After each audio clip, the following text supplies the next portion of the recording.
नमस्कार मित्रांनो, तुम्हा सर्वांचं स्वागत आहे शीतल डेली डायरीज मध्ये। तर आज सकाळी ना दळण दळायला काढलं होतं, त्याच्यामुळे दळण साफ करून घेतलं आणि दळण दळायला मला जायचं होतं। तर आता बऱ्याच दिवसापासून मी व्हिडिओ अपलोड केले नव्हते, तर त्याच्या मागचं कारणही तसंच होतं। माझी तब्येत अजिबात बरी नव्हती आणि 12 दिवसापासून सूतक सुद्धा असल्यामुळे ना देवपूजा वगैरे सुद्धा झालेली नव्हती। तर आता तब्येत बरी का नव्हती, तर माझी शुगर लेवल वाढलेली आहे आणि त्याच्यामुळे सारखे दवाखान्यामध्ये जाऊन ब्लड वगैरे रिपोर्ट काढावे लागत होते।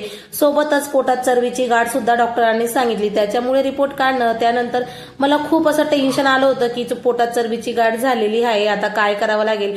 पण डॉक्टरांनी गोळ्या वगैरे सुरू केलेल्या आहेत। त्याच्यानंतर आज सकाळचं सगळं काम आवरून घेतली आणि काम आवरल्यानंतर लगेच भांडे घासायला घेतली। भांडे घासून झाल्यानंतर म्हटलं चला आता देवांची देवपूजा उद्यापासून सुरू होईल, त्याच्यामुळे देवांचे भांडे सुद्धा मी आज स्वच्छ करून घेते। पितांबरी नसल्यामुळे मी साधे साबणानेच ते घासून घेतले। तर ना आपली जर तब्येत खराब झाली तर आपल्याला घरामध्ये सगळं अस्तव्यस्त होऊन जातं, आपले घरातले सगळे कामं राहून जातात। तब्येत बरी असली, आपल्यामध्ये शक्ती असली की आपण सगळ्या कामं व्यवस्थित करतो। आणि मी सांगते तुम्हाला की दवाखान्याच्या आणि कोर्टाच्या वाऱ्यांना नशिबात कुणाच्याच नको यायला, आणि माझ्या नशिबात दोघी वाऱ्या आहेत।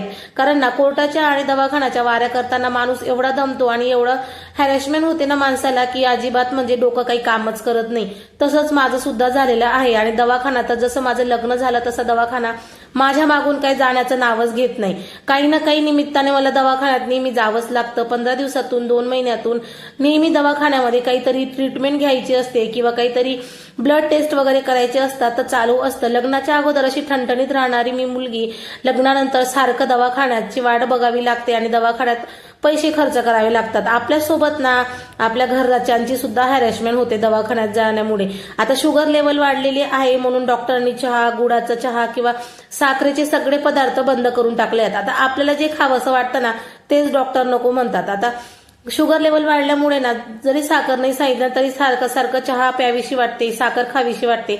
आता काय करायचं तेच कळत नाही। तर त्यानंतर ना मी इकडे किचन ओटा साफ करायला घेतला। बेसिंग पण बऱ्याच दिवसापासून साफ केलेलं नव्हतं, तब्येत बरी नसल्यामुळे सगळं घर अस्ताव्यस्त झालेलं होतं। नंतर किचन ओटा साफ करून घेतला आणि जेवण केल्यानंतर लगेच दिलेल्या डॉक्टरांनी गोळ्या सुद्धा घेऊन घेतल्या। एवढेच भेटूया उद्याच्या ब्लॉग मध्ये।